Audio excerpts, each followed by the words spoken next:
Good afternoon,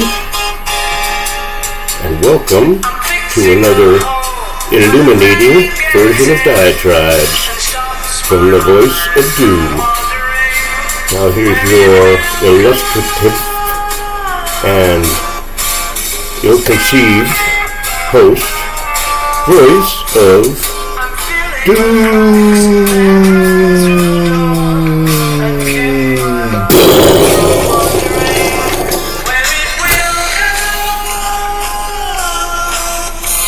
Hello.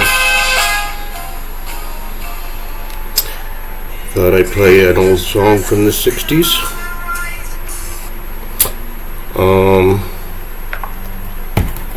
That might be appropriate to our topic today. And I am absolutely positive it's going to be 2 parts. Gotta be. And you might think, how in the hell can I stretch out a subject so boring into 2 parts? Well, we'll see how that works out. My subject today is I wanted to do a little bit more of my allegorical metaphors and parallels, and using one thing to explain another, as I did with Wile E. Coyote, which somebody caught up with me yesterday, put it on their news show. Yeah, the Democrats are like Wile E. Coyote. But before I get into the main subject, I wanted to say that I'll update you on the microcosm, because the macrocosm's going to follow suit. Threw the kid out 2 days ago. He slept one day, and I said, you got to be out, and he was gone. Took all of his stuff out of his room. There's only a bed, a table, and a chest of drawers, all empty. So I hated to do it, but I had to throw him out to the wolves because I can't help him, and he wasn't helping me. And he's got to learn to figure out how to live on his own, because it's absolutely certain that I will probably go before he does, and he'll need to know what to do. And I blame myself. I should have done it a long time ago, or changed things a long time ago and tried to take power of attorney over his everything. But that's not a good sign when you have to have someone else take care of you. I'm sure he'll make it. Why did I bring that up? Oh yeah, because I was tormenting myself, and my brain was doing weird things after I did that, and I was looking at everybody that I passed in the street or in the store, and they were all looking at me like, you bastard. Felt it everywhere I went. And I got all uptight over little things I read on commentary, that it's like some one person in this vast universe thinks my opinion is stupid, so I'm going to let it eat away at me. I can see why these Gen Zers are going to not make it. They're going to go crazy because you can't do that, and I finally decided, no. It's the best thing for him. I'm not going to feel anything. I'm going to be at peace. I'm going to master my mind. And I still felt bad vibes from people, but they were different. They were more vibes like things are going kind of bad, but we'll get into that later. But I felt at peace, and I still feel at peace. I checked to see if he's come home, and I'll help him when he's able to ask for it correctly. But for now, that's where that stands. So I think that everybody should do that. I've seen a lot of that going on around society lately, is that people are very tormented by their own thoughts and their own reality of their own life that they let get to them instead of doing something about it. So let's go on. I was thinking about how our so-called government tries so hard to fix things and to help, how their intentions are good, but it doesn't escape my attention that no matter how they try to fix things, it always backfires and makes things worse. So somehow they're forcing the issue on all kinds of things, and they make things worse. How does that relate to James Abram Garfield, 1831 to 1881? 20th president, and I'll say president in his case, of the United States, Republican. He was the only representative from Congress to be elected president, so I guess all the others have either been governors or senators. Didn't know that.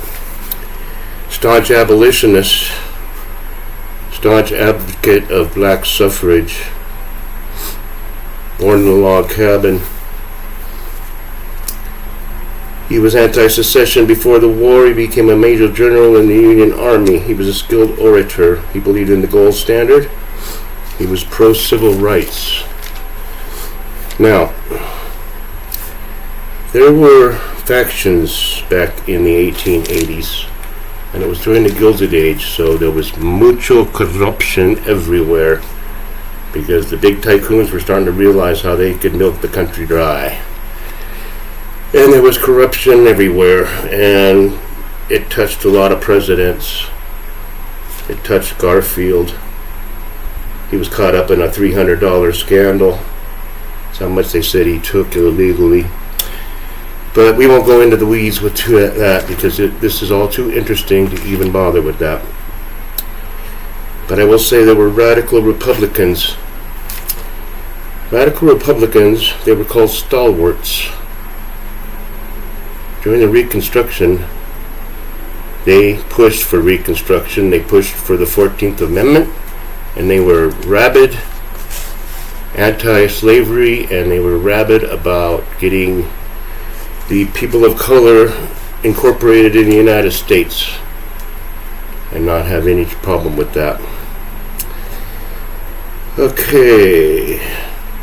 There were three factions in the Republican Party. Now you got to remember that the Republican Party proper started with Abraham Lincoln, and he abolished slavery. And Lincoln was a pale comparison to Garfield, who did more in 4 months than Lincoln did. I won't say that, but I'll say that Garfield would have been a great president. Now, there were three factions in the radical Republicans who were totally rabid about ending slavery everywhere, and rabid about, they probably would have given reparations, but they didn't want to pay the slave owners to release their slaves. I'll say that much. Now, the other factions were the half-breeds, and that Garfield was part of the half-breeds. I was going to say you could compare the rabid anti-slavery stalwarts to the Tea Party. Kind of real, like, in your face. We don't want any more of this. Half-breeds were moderate. They were more into the big business. They were kind of like the rhinos. Garfield was part of that faction. There were mugwumps, which coincidentally was the name of a band in the 60s that would later become the Mamas and the Papas. But the mugwumps were anti-corruption. So you could compare them kind of to the religious right wing of our Copper Party now. Now, these Republicans were good people. And the Democrats were up to their usual, trying to keep slavery alive, being against any kind of civil rights, and being against even having people of color be citizens. So they were doing their thing that way. And let's get into the weeds a little bit more. It was inaugurated March 4th, 1881.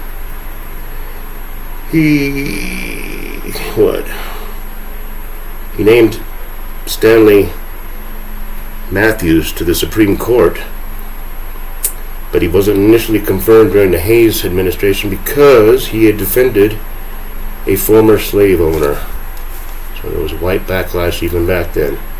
You just defended somebody who once owned a slave. This is 1880. So they were getting backlash even back then. They were starting to get canceled. Now, It's interesting. 1866, he was in the Ohio legislature. He proposed a Department of Education. What do they call it? Well, nationwide. He proposed a Department of Education in Ohio. And the reason he did that, because he saw that people of color were lagging behind in their education. It's kind of interesting, don't you think? Think about that for a second. July 2nd, 1881, he went to the railroad station with an entourage. He had no Secret Service. There was no such thing back then. Lincoln had been shot 15 years earlier, 16, and they thought it was just a fluke, that it wasn't going to be a thing that happens all the time. Well, there was 3 presidents shot to death between 1865 and 1901. So that's kind of interesting. They were being gunned down like flies, but they saw no need for Secret Service. So he was in the railroad station. A person was lurking by the ladies' area with a gun. His name was Charles Guiteau. He was a bureaucrat. He was a bureaucrat that wanted a bureau. And back then, the president had to personally interview and okay all the appointments. So a lot of bureaucracy, but luckily the government wasn't as big. So he had an interview or two with this Guiteau character and decided he could not be the consul to France because he didn't speak French. So Guiteau was mad, and he was mad in many ways. He was a narcissistic, schizophrenic psychopath. He was entitled. He was white. He had the beard. He had everything to be the consul. And James Abram decided no.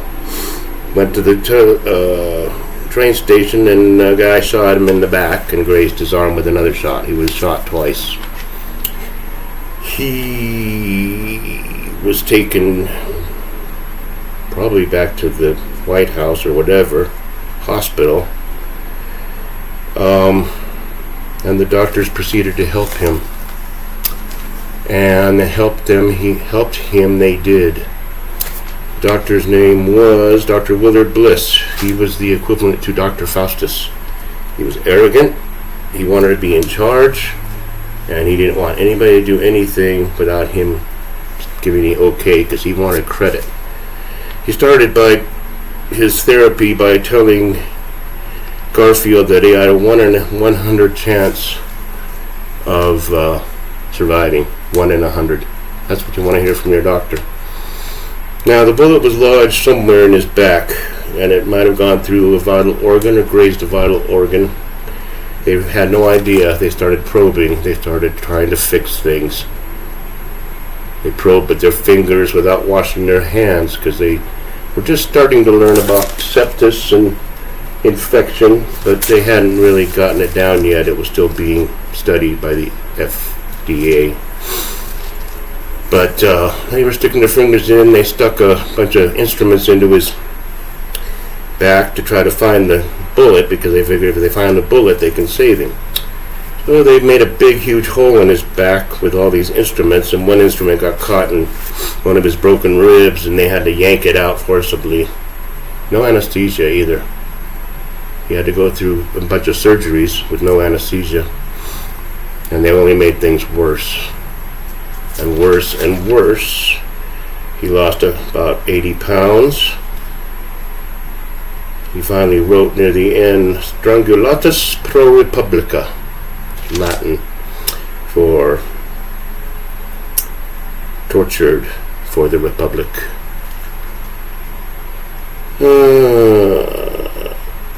He was interred in Ohio after he died, but couldn't help but notice this Willard Bliss kind of reminds me of Faustus, because first he gives them very little chance of living, and then he keeps everyone away. He kept Graham Bell away, who wanted to bring in his magneto fire that was like a metal detector. He didn't keep him away, but he didn't let him do much. He thought the bullet was in one place near his liver or whatever, gallbladder, and it was actually somewhere else, but he didn't want to hear anybody else's opinion. He didn't want any other data to discredit him. He didn't want to hear it.